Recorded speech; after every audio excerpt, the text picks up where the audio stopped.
last testimony for this session comes from Sarms Jabra, born in Baghdad. Sarms comes from a long lineage of thoughtful, creative, independent Iraqis. The grandson of an Iraqi poet, artist, and Renaissance man, Jabra is currently stationed in Detroit, Michigan.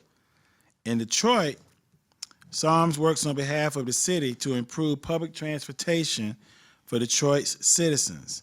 Outside of his day job, he volunteers at the local bicycle and art cooperatives, advises area businesses on their legal needs, and hosts fabulous dinner parties.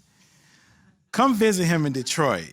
He will gladly take you on a tour of the city's architectural jewels and make you a delicious pot of tea. I'm on the way. This video.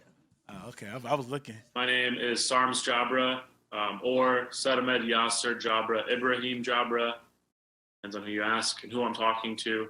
I work for the city of Detroit. I live in the city of Detroit. I did a fellowship in the city of Detroit. Big fan of this city. Second best city in the world. First best city being Baghdad, where I was born in the late 80s. We came here in the early 90s. My dad was in the army. My mom didn't know where he was. And he came back one day on leave, and they were just like, we're getting out of here. And they left, and we were able to leave to Amman because Amman was the only city that was really accepting Iraqis at the time. So as refugees, we went over there. I was getting to be school age, and my parents said, okay, we want our sons, I have a little brother, to start school where they finish it. So are we going to go to America, or are we going to go back home? And they weren't really sure. My grandma, my dad's mom, showed my mom this propaganda video about how America's this place with like topless car washes and drug addicts and stuff. And she's like, look, your husband's going to be seduced by one of these hussies. I have yet to find a topless car wash. And I've been here for 20 years. I'm sure they're here somewhere. In any case, so we left Amman. We came to America. We were able to come to America pretty easily as far as, leaving everything behind can be, for two reasons. One, my mom was actually born in Colorado. The second part of that is, in addition to being born in America, my mom used to and still kind of works for the United Nations. She was doing data analysis for them.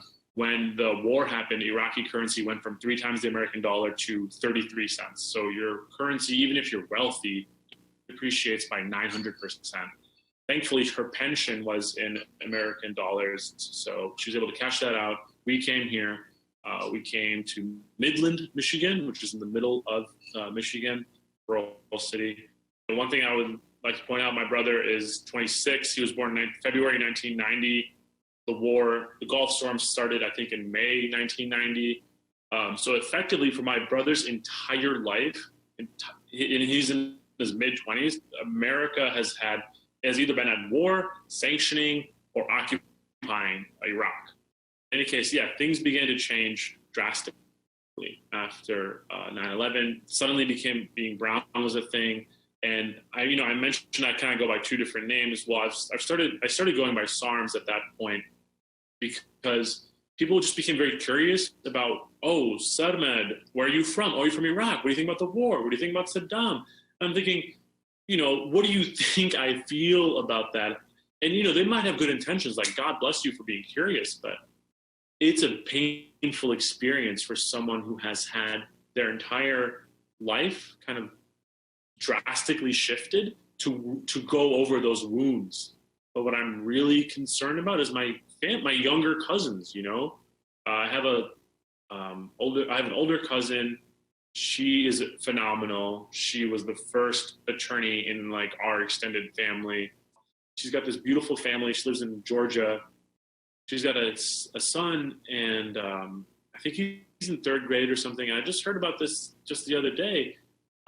One of his classmates, in his 3rd grade class, called him a terrorist, and that's heartbreaking. That's for his one classmate to say that.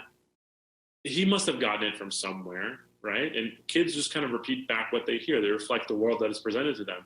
And this is the world that's presented to my cousin's classmate. And now this is the world that's being reflected onto my cousin. And that is not a world that I want anyone to live in, because it's a dark, mean, horrible world. And as this product of war, and as a refugee, and as a son of refugees, I know what darkness can look like. I begin to think to myself, with this election, like, what is going to happen? And on a local level, I'm trying to have these conversations with people in Detroit, just to come together, to know each other, to build a network, and then from there be able to respond strategically to what may come.